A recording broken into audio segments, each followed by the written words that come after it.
Welcome back. You're listening to Behind the Mind radio show on We Act Radio 1480 AM, powered by Ethical Electric, and that's one of the singles off of the Expat. Yes, that's called Echo. Echo. I like that beat. Thank you. Oh, it sounds really good.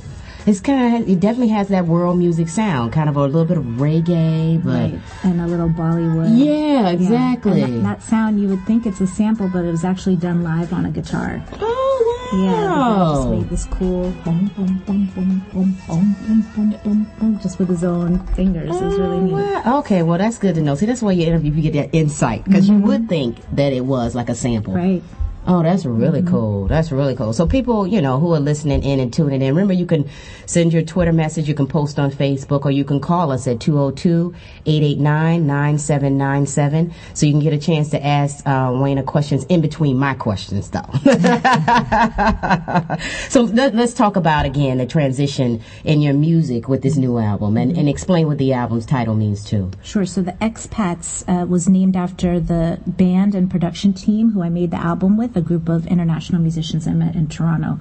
And an expat is by definition a person who is living and working abroad from the country of their birth or their cultural origin. Oh, okay. Yeah, okay. So basically an immigrant, essentially, or somebody who's on an assignment overseas and has a job, who's in a foreign sort of culture. Okay, And that was a testament to, really to me, growing up as an Ethiopian immigrant at a time when there weren't a lot of Ethiopian immigrants or even African immigrants really in DC, and then also to the varied background of the musicians who I was collaborating with. They were from everywhere, from India to Uganda, Japan, Jamaica, Eritrea, Israel. They were from all over Germany. Wow. Okay. So we really came together with this world outlook. But we had common interests and common tastes. So we all love Bob Marley, we all love The Police, we all love Radiohead, we all love Sade, and these things came out in the music. So that was the concept behind the Expats. Well, I mean, that in itself just that type of collaboration, and we're going to talk about that too, because one of my guests said a while ago when we were doing Black Music Month, she was like, Karen, I really want to know how the music industry continues to collaborate. She said they collaborate better than any industry. Music does. And when I thought about it, I was like, that's true, because in the music industry, you set out to do collaborations, whether, it's the engineer, it's the writer, it's another musician, you set out, to do that. So, I don't know that it's always conscious. It's just something that's part of being in the industry. Really amazing. I never thought about that, but that's very true. And I think when she brought it to my attention, because I had interviewed Kool and the Gang back in June, and she was like, that's a question I want to know, is how did they do it so effortlessly, with that. So how key is that in you designing and creating an album, especially this album, because you did a lot of collaboration? Yes, and that the credits, just making the credits for this album took me like a month. There's so many people to cite. But I think that's so interesting, because I think the making of music is itself a spiritual process. Yes. And it's very, music is the all equal, talent is the all equalizer, right? So people can be at different levels of their career and have different accolades or be unknown. But when somebody has an ability or a talent at something, anybody with any kind of ability recognizes it, and you just have to respect that, that piece of God in them, or that spirit that's moving through them is just, you just have to respect it, regardless of where they are in their career, if they're brand spanking new or, a seasoned veteran. So I think that's the thing about that probably makes collaborations easier, is that when people come together in a room, they can immediately recognize, because we're all sort of attuned to the same creative source. And you can immediately sense, it moving in another person, and then you just want for that spirit to sort of take over. So you just, there's a willingness, there's a vulnerability, because we all recognize that it's coming from somewhere else, I think. So we just all sort of go with the flow. I mean, the best music is when you are letting go and letting something move through you. So there's already a sense of cooperation in every great musician, I think. So, that's a wonderful answer. You summed it up. Because it's true. I mean, music, gives time frames for people. It's a part of it has a nostalgia to it, and you know, and again, it has this a strong force of energy, you know, that brings people together, and absolutely the spirituality of it, you know, because when you meet great or good musicians, you just want to do something with them. Yeah, you feel like you know them. Yeah, you have this intimate connection with them. And it's interesting when I work with somebody I've never met before. I found it so interesting how we could have a very sort of not awkward but just like formal introductory conversation, and then when it's time to work, it's like all that stuff just goes out the window, and you're close. Yeah. And then afterward, you're close. So it is a very bonding kind of experience. Okay. Okay. All right. So, what was your design strategy or your process you used to unveil the new body of work? Such a smart question, and I don't really know if I have one per se. I mean, I think what I wanted to do was just sort of introduce my story with the album so that people would understand, you know, where these different international sounds come from and why they are in me and why I wanted to incorporate them in my music. Okay. So really, I started by having a listening party where I invited close friends and people who have been with me throughout the start of my journey, so that I could just sort of share with them why I made the creative choices I did. Okay. And that was the sell, really, because just introducing the new sound, like out of the blue, I think would have surprised some people. I see. But, you know, letting them know where it came from, I think got those people on board, and then those people in turn told their friends and circles about, you know, the new direction, and it kind of eased people into it. Okay. So that was as, you know, as strategic as I got, but I'm sure there are better ways to have done it. But you know, a lot of times, I mean, I think as artists, you know, when we use the terms of design thinkers and visionaries, a lot of times you just do the work, so you don't necessarily think of it in that particular way. And then when the album's done, then you sit down with marketing or PR, and that's how we're going to get it out, you know. But it's just a different process that you all go through, but it is the process, though. Absolutely. Yeah, it is the process as well. So what do you want the consumer to experience with this album? And that's a beautiful question, and that's the same thing that I want people to feel when they come to see my show. And it was really the spirit behind this album was a kind of a liberation within me and a decision within me to embrace all of who I am and to be less concerned with how other people are experiencing me and how I'm fitting into the boxes that are prescribed. Right. So this was me saying, look, I am a soul artist, but I'm from Africa, and I'm also, you know, passionate about women's issues, but I also grew up in predominantly white schools and listened to the Police and U2 until I was 14. So these are parts of who I am, and I don't have to minimize or diminish any part of who I am, you know, to make music or to be in the world, and there's a freedom that comes with that. Absolutely. And I want to feel that for myself, and I want people to feel that when they come to see the show, and when they take the album home as a souvenir of that experience. I want them to feel a little more free to be all of who they are in the world.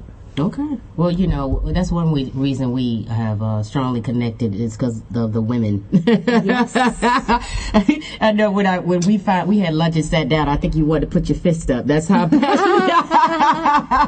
passionate I know that you are about women's causes and issues and leadership, you know, as well. So, you know, I think that you always get to a point where it's kind of like that, I don't care. You know, what you think, nice? You know, it is. One of the perks of growing older. It's like, I don't care anymore. Yeah, I don't care anymore. I'm going to do what is in my heart to do. So kudos on that. Congratulations on that. So talk about the mix of cultures. I mean, you know, talked about that some, but how important that was for you to mix these cultures into your sound. Yeah. Well, it was, you know, it was what's in me already. And when I look back on my childhood, you know, my mom's an Ethiopian, and we were raised in this part of Rockville called Heritage Park. Okay. And it's this like small townhome community, and people were from all over. Mexicans, Vietnamese, Irish, Pakistani, these were my neighbors and best friends and the people that I kind of identified myself with. My identity was not even necessarily immediately as an Ethiopian American, because there were not a lot of Ethiopians. Okay. My identity was more as an immigrant, and how I'm different, from my environment as a black immigrant, and how do I, sort of figure myself out in this, new world. And so that was the place where I found refuge, where I felt understood. Okay. And so that's what I searched for in the music. When I looked for the sounds that I gravitated to, like there's elements of Afrobeat in the record, and a lot of my friends in college were Nigerian. These were the sounds that they introduced me to. My college roommate was Nigerian. There's a lot of reggae and dub in the album. My husband is Trinidadian, and a lot of my friends in college I met through the Caribbean Association. That that's where I first heard dub music and really got into Bob Marley and Buju Banton and all the guys that we love now. So it was just a matter of looking at my childhood and saying what sounds are a reflection of the people and cultures that influenced me as a person, because I really wanted this album to be like me, to be a reflection of who I am. Because the best piece of advice I got after Higher Ground was from this record exec who listened to the album, and he said, I hear Erykah Badu, I hear Jill Scott, I hear Lauryn Hill. He said, who's Wayna?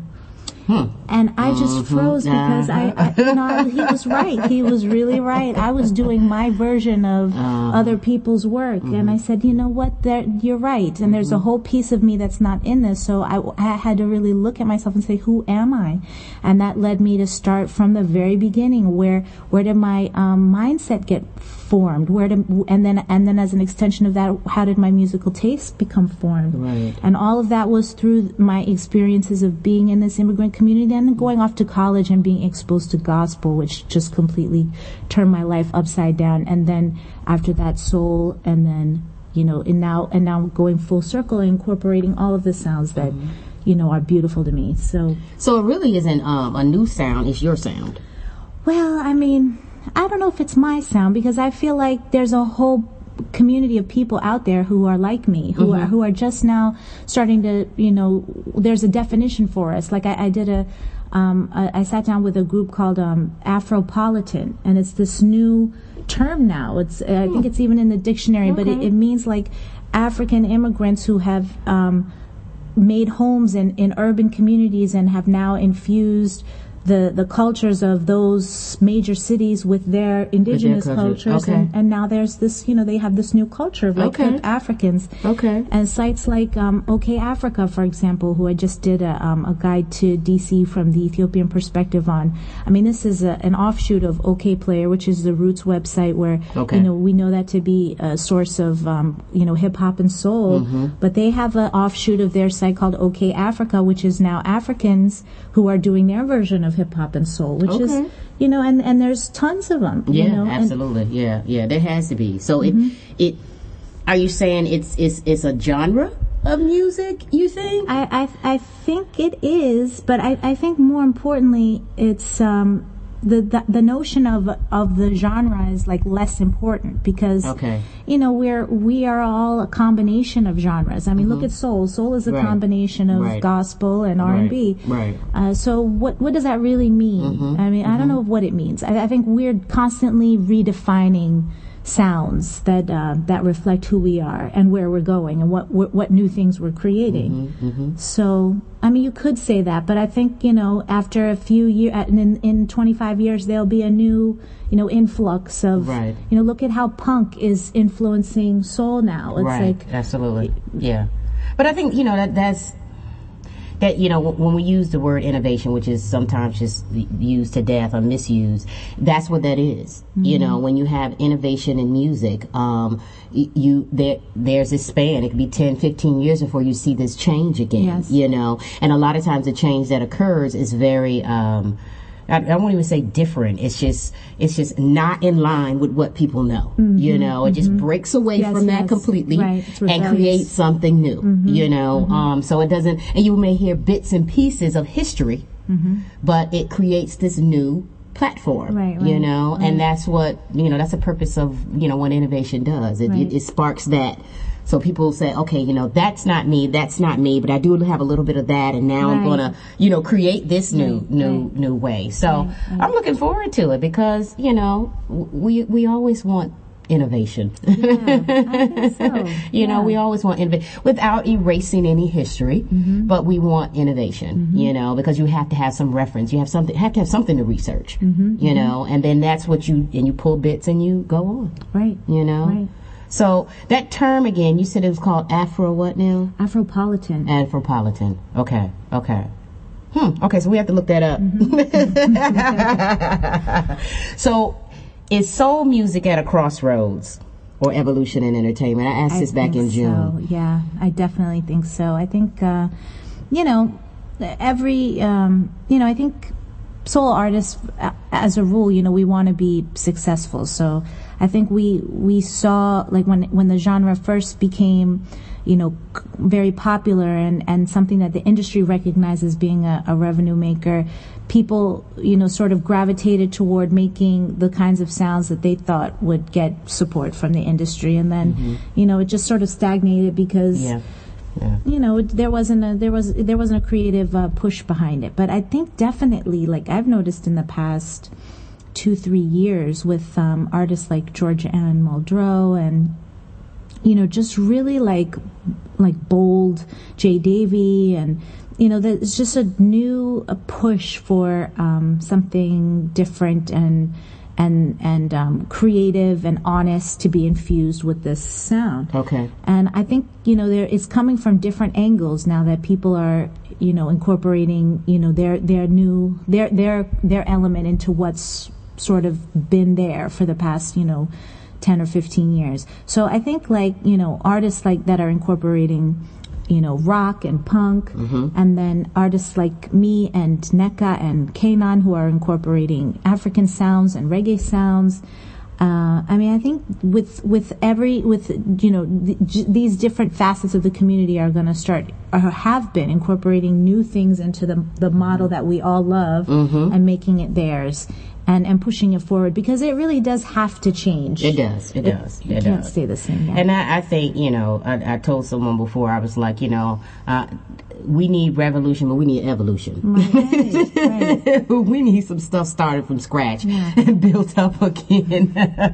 So, and I would like to say that I think, soul has been at a crossroads, but I do see it started to evolve because either, people like yourself going back in and figuring out and saying, this is the sound that I do want to present. This is where I am now, and this is going to be the change, or just new artists coming on the scene and coming in with a new sound, that again you have to hold firm to, you have to be proud of, you have to stay behind, because again, like you said, people don't embrace change. So it's like, what is this? This is not what we used to, this is the box we do want you to fit in, and we always say, if you are a visionary, there is no box. So, all for you to even to look at, to think about, there is no box. So this is why, if I can just interject, this is why people like you are so important to this, and We Act Radio are so important to this, because those guardians of the industry, of the institutions that support music commercially,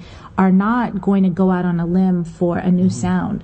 So it really has to come from the people, and you guys being, serving it to them first without any inhibition and letting them choose what they like is the best formula for real change, because once the people love it, then the business will get behind it. I mean, that's what happened in the beginning to make the quote unquote neo soul movement evolve. So it can happen again, but it has to start with the people. It does, absolutely. Because I remember the days when I was with BET, and you had the little lounges in Philly, you had them in New York, you had them in Chicago, and that's where, the Jill Scotts was sitting at, and that's where Erykah Badu was sitting at, and they didn't have deals. But that's who the people were following them and built them up, and some of them were still with them, but that's where they were, in the small places, serving the people, just wanted people to hear them, and I think that has to be the purpose, is to get your music out, to the people that are going to enjoy it, embrace it, and then it'll lift up. It'll go from there.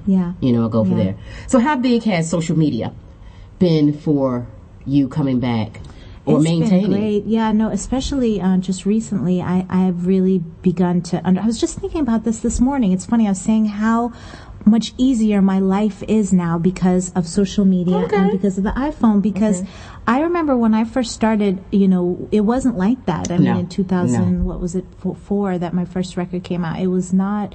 You had your email lists, and that was about it. That was about it. You had to beat the pavement. Yeah, and even to get a CD to somebody, you had to mail it, and it was just, a hassle. And now there's first iTunes. Now everyone just has digital access. No, you don't need you don't need to necessarily be in retail because everybody has access to your music.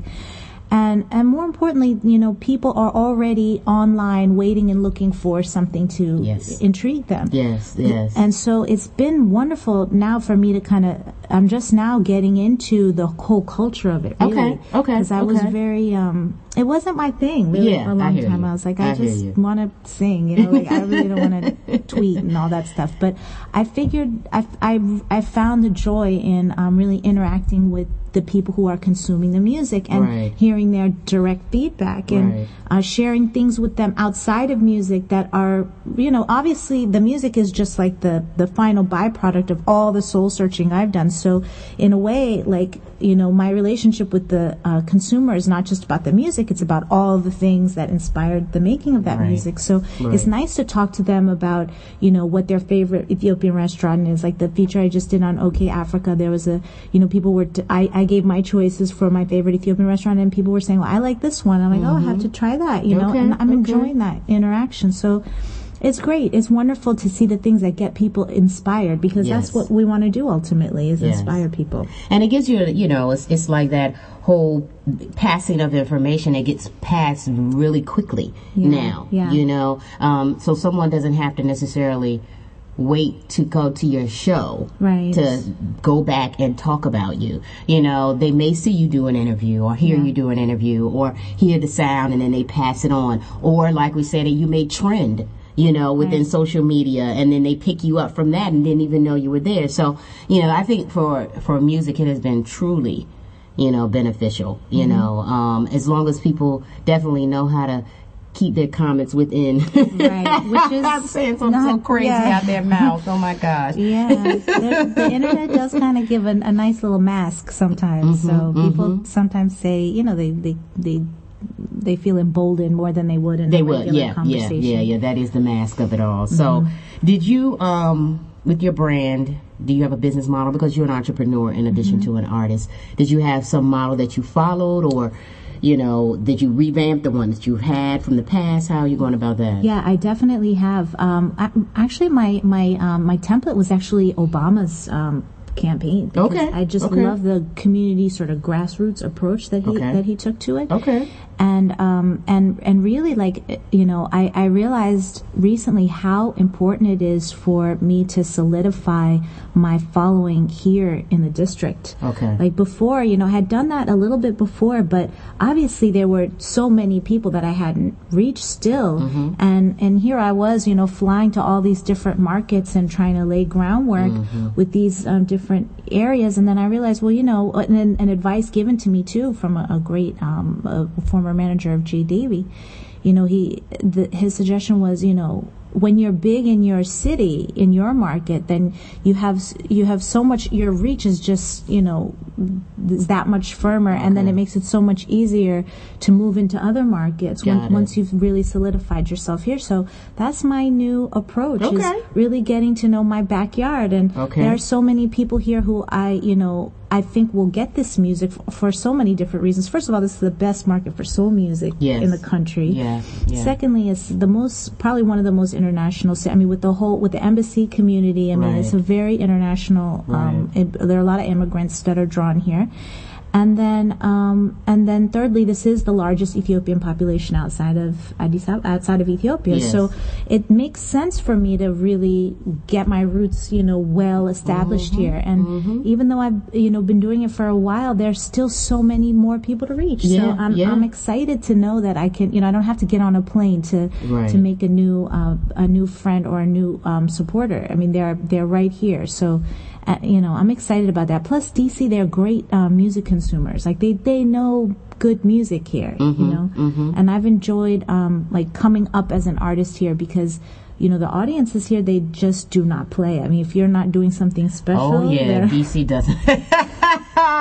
DC does not play. They will boo someone in 2 flat seconds. And they could be popular. Yes. You know, they do not care. It's like, are you not giving us your best? Okay, we will boo you. Right. Which is, I love it, which is great. And I've seen, as being based here, I've done a number of shows opening up for a national act or supported friends who are my peers here in the music scene, opening up for other acts. And we know the community, so we know they're expecting something special. And, we give them a good show, and then the national act will come on and kind of just be like, okay, I'm just going to do my little, play the track, and then just do their thing, and people are like, you're not going to do that. You're not going to do that. So we're going to go to break, but as we go out of break, we're going to play another one of your singles, and then we'll be back. You're listening to Behind the Mind Radio Show.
This is Jason Orr from Funk Jazz Cafe Arts and Music Festival and Soul of Earth the Groove.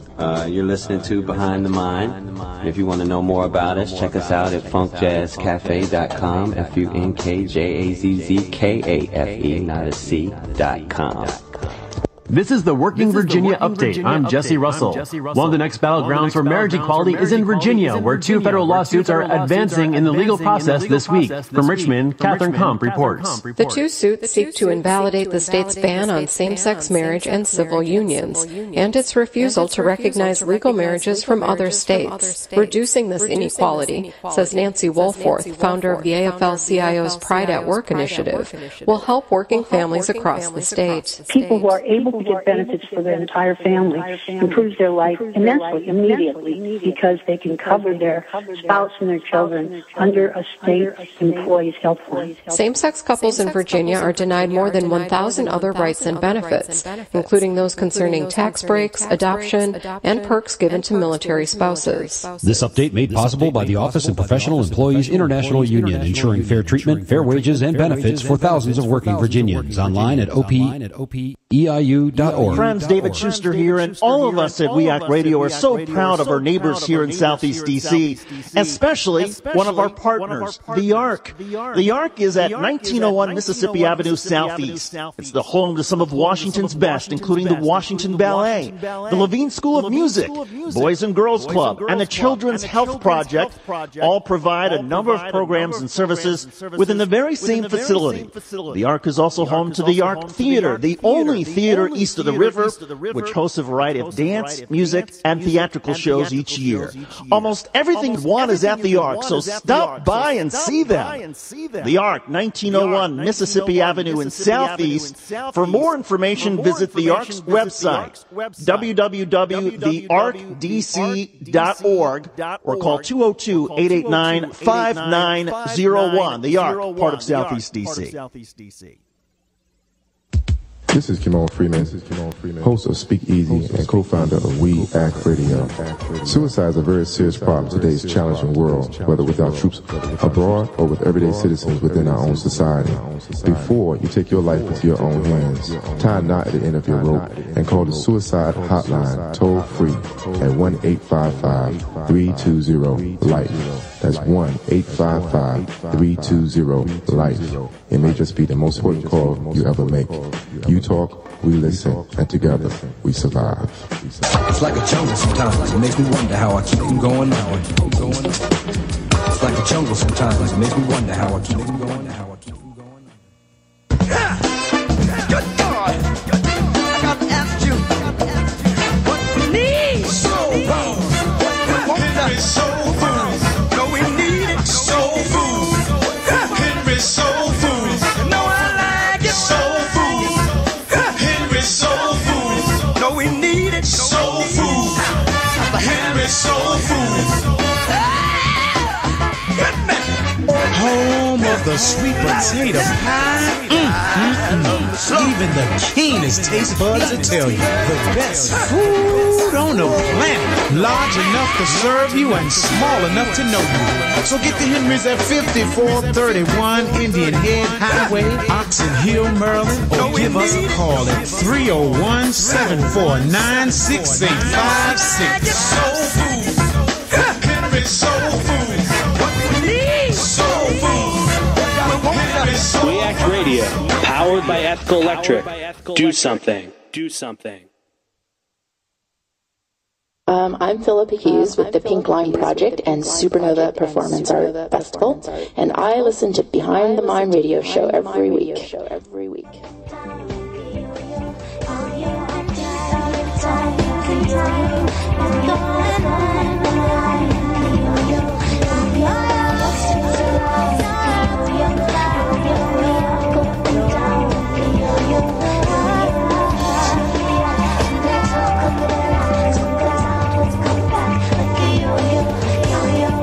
Welcome back, everyone. I'm listening to Behind the Mind radio show. This is another single from Wayne. What's the name of this one? This is called Yo-Yo. Yo-Yo. Okay. These is, 3 songs so far. My thing has always been, if at least 3 songs on the album are good, they're good. It has always been. Since I was young.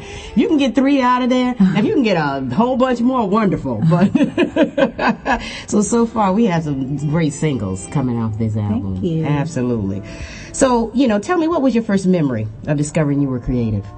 I had an experience when I was like 7 where I got locked in the elevator of my aunt's apartment complex. And I was stuck in this tiny elevator, tiny elevator. And I couldn't do anything. I just had to sit and wait for people to come. So the way I occupied myself was I just started singing to myself. And then after I got bored, I started making up little songs to keep myself, from feeling scared or bored. And I just remembered when they finally got me, I was in there for like at least 3 hours. And I was content. You just sang yourself and made yourself content. I was fine, yeah. 3 hours is a long time in the elevator. It is for a 7-year-old too. So. Yeah, absolutely. But I was okay because I made my own little world in there. So it was okay. Oh, cool. That's a great story. So, do you think this is your biggest artistic risk or no?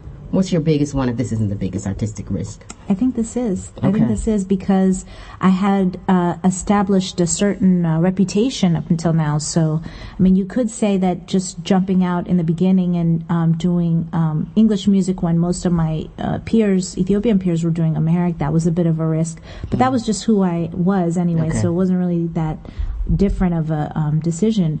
But since I had 2 albums out, had some success, had a Grammy nod, and it just sort of felt like people knew me to be a certain kind of way, and to when the expectations were the highest, switch gears is probably the biggest risk that I've taken. Yeah.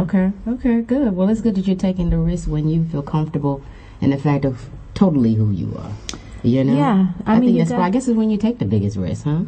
Yes, and if you want the biggest reward, you have to take the biggest risk. You do. You absolutely do. So do you go certain places to gather your inspiration to write your lyrics? Well, it's funny. I used to just go to a coffee shop or just a place where I felt there was other creative people and just put my headphones on and write. I used to go to busboys a lot and just listen to the instrumental and just write on my computer.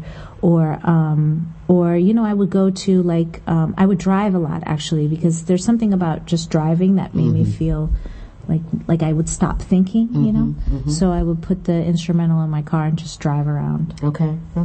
Oh, cool. So the car and busboys and a cafe. Oh, my goodness. So, we have these questions that we ask everyone who comes on our show, our Behind the Mind questions, and they always give us a lot of insight into people as well. So I'm going to ask you these now because we do want to, play something else too. So if you could have lunch with anyone living or dead, who would it be? And you can choose living and you can choose dead. I can do both? You can do both. Okay. So let's say living, I would choose Michelle Obama. Okay. And I think it's because there's something so magnetic about her that as soon as I see her, I just want to stand up straight. That's a great point. Yeah, she's just amazing. She's just amazing. And I love how even though she's this really dynamic woman in her own right, she has made supporting her family her priority. But she does it with such, still using all of her brains and beauty and her heart and everything. You really feel that, and I think she's a wonderful model for being a brilliant woman who is primarily a supportive wife and mother. And I think that's an interesting combination. Yeah, it is, especially in such a high power position. Dead though, I would pick my dad, who I lost when I was 13. Okay. And I didn't really grow up with him, but he was, of course, like a looming figure in my mind. And I think, when I became a young adult, I started to feel like he was just one of my guardian angels, sort of watching over everything I was doing. And I have this imagined relationship with him. Okay. So I if I could actually sit down and just find out more about him and then what he thinks of me too, I think that would be really awesome. That would be awesome. That would be awesome. So as a child, what was your favorite toy? My favorite toy, I used to. It's funny. We didn't have a lot of money growing up, and I loved music, but I always felt I felt guilty asking my mom to buy me stuff that in my mind I thought was expensive. So I had this. My cousin had an old guitar that he had outgrown and given to me. And I played that thing until all the strings popped off. I took a little class and really enjoyed it. But then when the strings popped off, I thought, okay, I can't ask her for strings because I think it's going to cost too much money. So I figured out this weird concoction of how to create. I had one of those school boxes and I put rubber bands in it and I just tried to make my own little guitar. And I just remember, sitting up late and she would be watching Dallas and falling asleep and watching Dallas, and I was sitting with my makeshift guitar with my little school box, my rubber bands, and I just pretended with that thing this is my guitar, and I'm a singer songwriter, blah blah. So how old were you? I think I was about 10. Okay. So that question always does a 360. It always comes back to that choosing of that toy as to where you are, or the career path if you chose it. Most people, it sets them. What was your favorite toy, Karen? Oh my goodness, I was a big. And lately, my guest has been asking me the questions. I didn't want to ask me last week. I had a lot of toys, but I was a big gaming person. And my sisters and I would make a lot of our games up. Oh, that's nice. So, you know, it leads back to me as far as me designing a lot. I like to design a lot. And then, I was a big gaming person, Atari. And I was a big television watcher. So I knew I was going to be in entertainment. I see. I knew. I knew studying them. very young that I was going to be in entertainment. I was like, there's no other path that I could see myself going. Wow. I did the alternate routes that my parents thought they wanted me to do. And I know my mother listens to every show, so she hears me and she laughs because then she calls me later. So, but I always knew entertainment was my thing. Right. I always knew. So it was always involved. And I told people I didn't watch cartoons. I watched the soap operas. So, wow. Because I was like, that's not, that's not enough. So what's the motto that you live by? The motto that I live by? I think it would probably be to give first, just to give everything that I have. I feel like every time I pour everything I have into something, I'm rewarded with somebody else giving me back what I need when I need it. So I think that's probably the best philosophy, just to even when it doesn't seem strategic, In fact, I learned this very powerful lesson a few years back when I was I went to California for the Grammys, long before I had gotten recognized, and it was the year before, and I paid for myself to go, and I was sitting in the nosebleed section, and I had a colleague of mine who was probably I won't say who it was, but it was a more established musician. Okay. And I could feel in the interaction that her perception was just that. In terms of our relationship, it was me benefiting from the relationship, right? I see. Which I felt, and I just was like, okay, whatever. But anyway, that I felt that. But then, the very next year, I got recognized, and the year after that, I was sitting on the committee that listens to records that are being nominated, or that are up for consideration to be nominated, to vote on who would be nominated. And this artist's work came up. Okay. Okay. And I thought so much about that experience, because I said, look, you can be around somebody who you think can never be in a position to help you. Absolutely. And you just treat them that way. Right. Absolutely. And then in the next month or the next year or in 2 years, they could be somebody who could make a big difference in your life. Absolutely. So you don't treat people according to, who you think they are, what you think you can give them. You just give, or what you think they can give you. You just give everything you have to everybody, and then the universe will give back to you. So I think that's one of the ways that I saw that come to fruition. It's an excellent point, though, because people do forget. They forget, and as you climb that ladder, you have to remember that you're supposed to reach back and pull up. Right. That's what. We were having a conversation about being a mentor, and one person said, I don't think people understand what it means to be a mentor anymore. And she said, when you're mentored, you're to mentor someone else. So it's not just you being mentored and you take all that and you run off. Yes. But you have to also be mentoring someone else. So the same information you're gathering, you're putting it back in, at the same time. And people forget to do that. They forget to do that. So we're going to... you want to close the show? Sure. So we also get a drop from you at the same time? Sure. And then we're going to also play one of the songs back again so people can get a real chance to hear. But right now, they're picking up the album where, though, before we close? You can get the album on iTunes, on Amazon, and you can reach me on Facebook, Wayna Music, Wayna Music, or on Twitter, Wayna Music, Wayna Music, or on Instagram, Wayna Music, Wayna Music. And I'm always there, so you can, send me a message and let me know what you enjoyed about the album or the show or whatever, and I'll definitely hit you back. Okay, cool. So you're listening to Behind the Mind Radio Show, and Wayne is going to close the show for us. Kimon, you got to write faster than I think I can remember. Yes, I did call you out. Go ahead. Okay. This is Wayna, and you are listening to Behind the Mind radio show with the beautiful Karen Baker. On We Act Radio. On We Act Radio. Can you edit that? Oh, yeah. Also, yeah, we'll edit that. Okay. But also, you all remember that this is the 50th anniversary for the assassination of JFK. So they have a lot of things going on across the nation, but especially here in Washington, D.C. So you want to do your drop again? Sure.